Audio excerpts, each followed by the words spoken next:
Hello दोस्तों, स्वागत है आप सभी का आपके अपने YouTube चैनल अभय क्लासेस में। दोस्तों आज से स्टार्ट करने वाले हैं फिजिक्स यानी भौतिक विज्ञान। ये कक्षा 9 का भौतिक विज्ञान होने वाला है और यकीन मानिए यदि आप आज मेरे साथ जुड़ जाते हैं तो लगातार आपको इस वीडियो मिलेगी और चीज़ें बेहतर होती बनी जाए। जो आज चीज़ें आपकी जैसी स्थिति है विज्ञान में, यकीन मानिए कुछ दिन बाद आप यदि इस चैनल के माध्यम से पढ़ लेते हैं तो आपको चीजें इतनी आसान तरीका से समझाया जाएगा कि आपको जो भी कठिन लगता है वो एकदम आसान हो जाएगा। तो आज हम लोग स्टार्ट करते हैं शानदार चैप्टर को शानदार तरीके से। चैप्टर का नाम होगा गति यानी कि मोशन। ये कक्षा 9 के लिए है, भौतिक विज्ञान का फर्स्ट लेसन है।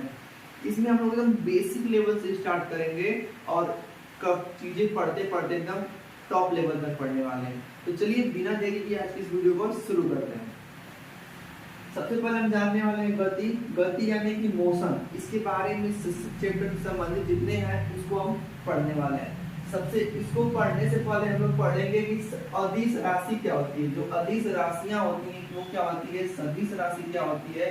तो दोस्तों देखिए, वैसी भौतिक राशियां जिनमें परिमाण तो होता है परंतु दिशा नहीं होता है उसे अदिश राशि कहलाते हैं। जैसे लंबाई, समय, ताप, विद्युत धारा। इसका मतलब समझिए, राशियां तो कई होती हैं, अब उनको दो भागों में बांटा गया है, एक सदिश राशि और एक अदिश राशि। उसमें अदिश राशि में ये होता है कि उसमें ना केवल परिमाण होगा। जैसे आपको कोई कह देगा कि जाओ 5 लीटर दूध लेके आओ। कितना लेके आओ? 5 लीटर दूध लेके आओ। तो ये जो है आपका परिमाण है, यानी बता रहा है कि कितना आपको ले आना है, 5 लीटर 10 लीटर, ये आपको परिमाण बता रहा है। और ये जो है मात्रक है इसका। तो यानी कि इसमें क्या केवल परिमाण है, दिशा नहीं दिया गया है। यानी कि आपको ये नहीं बताया गया है कि 5 लीटर दूध उत्तर दिशा में, दक्षिण दिशा में, दिशा नहीं जरूरत है यहाँ पे ना। तो यहाँ पे केवल परिमाण की आवश्यकता है, इसलिए ये अदिश राशि होती है। जैसे पूछता है लंबाई, समय, ताप, विद्युत धारा। समय का मतलब 60 मिनट हो रहा है, 60 मिनट उत्तर नहीं हो रहा है, 60 मिनट पूरब नहीं हो रहा है, ठीक है ना। आइए अब देखते हैं अदिश राशियां। अदिश राशियां के बारे में समझते हैं। फिर हम सदिश राशि। सदिश राशि का मतलब वैसी भौतिक राशियां जिनमें परिमाण और दिशा दोनों होता है उसे हम सदिश राशि कहलाते हैं। जैसे उसे हम सदिश राशि कहते हैं जिसमें परिमाण भी हो और क्या हो, दिशा भी हो। कहने का मतलब देखिए, जैसे विस्थापन, वेग, त्वरण, संवेग, आवेग, बल, ठीक ना। इसमें क्या होता है, दिशा भी होता है। जैसे अगर हम कह दें कि किसी को 5 न्यूटन की बल से दबाओ, किसी वस्तु को धक्का दो, क्या करो, 5 न्यूटन की बल से। तो दोस्तों आपको ये पता होना होगा कि उस वस्तु को धक्का देने की बात कर रहा है तो किधर, उत्तर दिशा में, दक्षिण दिशा में, पूरब पश्चिम या ऊपर नीचे दाएं बाएं, मतलब क्या, उसमें आपको दिशा भी मिलेगा। क्या मिलेगा? दिशा भी जानने को मिलेगा। तो ऐसी भौतिक राशियां जिसमें परिमाण तो होता है, मतलब 5 न्यूटन का बल देना है, तो उसमें दिशा भी आपको दिया जाएगा। तो उसी को कहते हैं सदिश, और जिसमें दिशा नहीं रहेगा उसे अदिश। अब समझने में आसान क्या रहेगा, बहुत से स्टूडेंट को ये होता है कि नहीं सदिश सदिश में बहुत कंफ्यूज हो जाते हैं। तो मैं आपको बताता हूँ ट्रिक। जैसे अ से क्या होता है, अकेले, अकेला होना। अकेला मतलब कोई ओनली वन पर्सन रहेगा, वही ना अकेला हो सकता है। तो अ से होता है अकेला, इसलिए याद रखिए इसमें केवल एक चीज होता है, परिमाण। अकेले होता है क्या, परिमाण। वैसे ही आपको दे सकते हैं सदिश। सदिश मतलब संघे, 100 से 7 या 100 से संघे भी बोल सकते हैं, 100 से 7। इसलिए इसमें दोनों चीजें क्या होती है, साथ साथ, परिमाण भी होगा और दिशा भी होगा। ये आपके कुछ एग्जाम्पल है।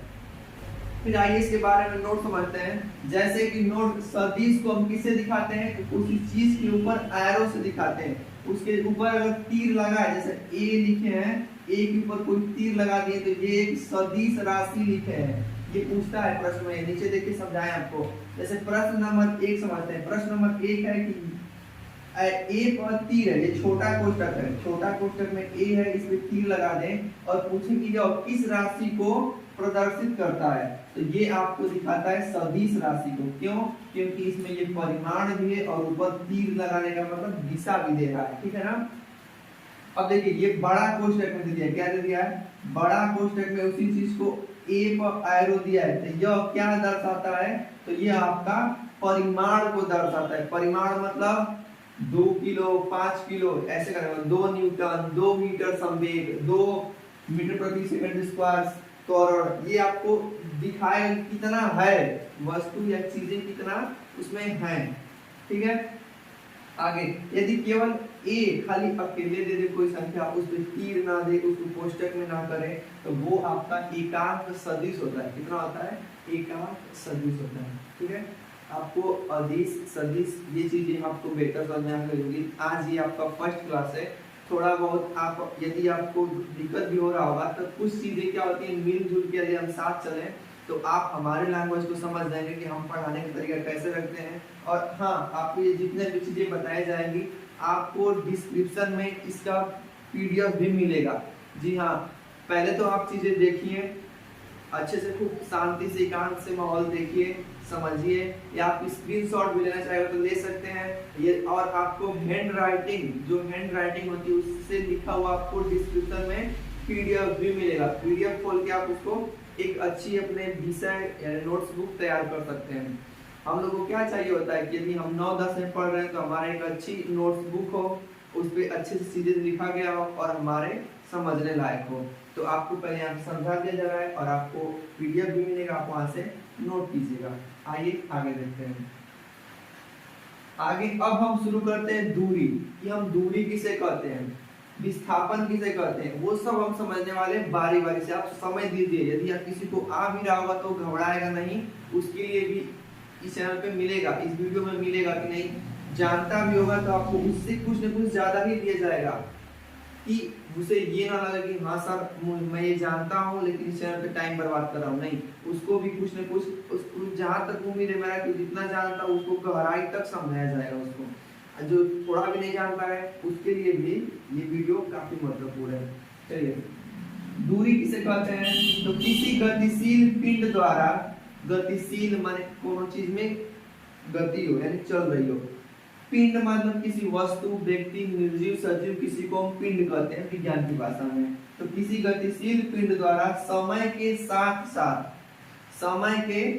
साथ तय की गई दूरी तथा रास्ते की लंबाई को दूरी कहते हैं। मतलब कोई व्यक्ति ए है, इसे हम पिंड मान सकते हैं, और हम घड़ी में सुई देख रहे हैं कि मिनट देख रहे हैं कि 1 सेकेंड हो रहा है, सेकेंड देख रहे हैं 2 सेकेंड 3 सेकेंड, ऐसे समय हमारा चलता चला जा रहा है और व्यक्ति की गति भी हो रही है, यानी व्यक्ति भी चल रहा है। तो उस स्थिति में दूरी ज्ञात करना रहेगा तो पहले जहाँ था और जहाँ अब खड़ा हो गया है तो उसी रास्ते को नाप देंगे तो उसने जितना दूरी तय किया वो निकल जाएगा।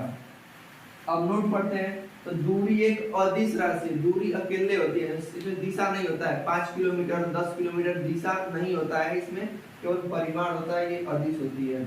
दूरी क्या होती है, सदैव धनात्मक होती है, दूरी जो होता है कभी माइनस में नहीं होती है, और दूरी कभी भी शून्य नहीं हो सकती है। चलिए दूरी पढ़ लिए होंगे, आगे पढ़ते हैं विस्थापन है, डिस्प्लेसमेंट। विस्थापन मतलब देखिए दूरी का ही बड़ा भाई होता है विस्थापन, इसमें थोड़ा सा बस चेंज होता है। किसी निश्चित दिशा में, इसमें क्या था, कोनो वस्तु गतिशील पिंड है, समय के साथ साथ बदल रहा हो तो दूरी कहलाता है। लेकिन किसी निश्चित दिशा में वो गतिशील कर रहा हो और प्रारंभिक बिंदु से अंतिम बिंदु के बीच की लंबाई को विस्थापन कह रहे हैं। मतलब इसमें दिशा फिक्स है, वो गाड़ी वाला है अपने घर से पूरब दिशा में निकला, 5 किलोमीटर गया, तो 5 किलोमीटर पूरब जो है ये विस्थापन है। क्या है, विस्थापन। देखिए नोट इसके बारे में समझते हैं। तो विस्थापन एक क्या है, सदिश राशि है, इसमें परिमाण भी मिलेगा आपको और आपको दिशा भी मिलेगा। नीचे विस्थापन जो होता है धनात्मक भी होता है, ऋणात्मक भी होता है, शून्य भी होता है। इसमें हम सवाल लगाएंगे तो आपको बताएंगे कि विस्थापन कभी कभी शून्य हो जाता है, कभी कभी प्लस में होता है, कभी कभी माइनस भी होता है। आगे देखते हैं, ये सबसे महत्वपूर्ण है कि ऊर्ध्वाधर स्वतंत्र रूप से यच ऊंचाई तक फेंके गए पिंड द्वारा तय की गई दूरी 2h होती है, लेकिन विस्थापन शून्य होता है। जैसे मान लीजिए ये मेरे पास मार्कर है, इसको हम ऊपर यच ऊंचाई तक फेंके, कहाँ तक, यहाँ से यहाँ तक ऊंचाई यच है, तो इसने पिंड जो है, यह पिंड यहाँ से यहाँ तक गया तो यच तय करेगा और ये वही बिंदु पे गिरेगा, इसलिए ये यहाँ गया फिर वहां से वापस आया।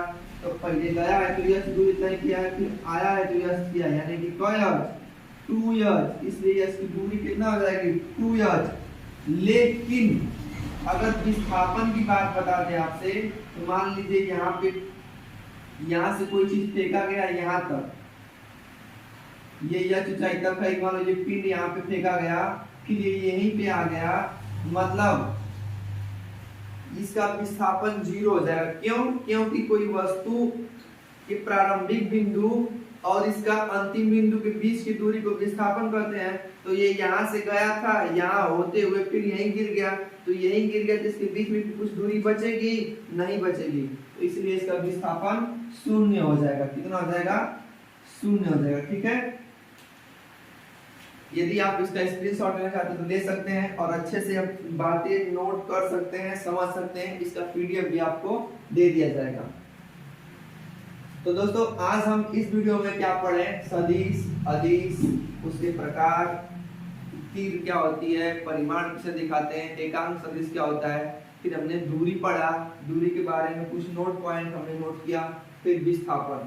तो ऐसे ही आज हम पहला दिन था और आपको आयोग आपको ये समझ में आ गया होगा।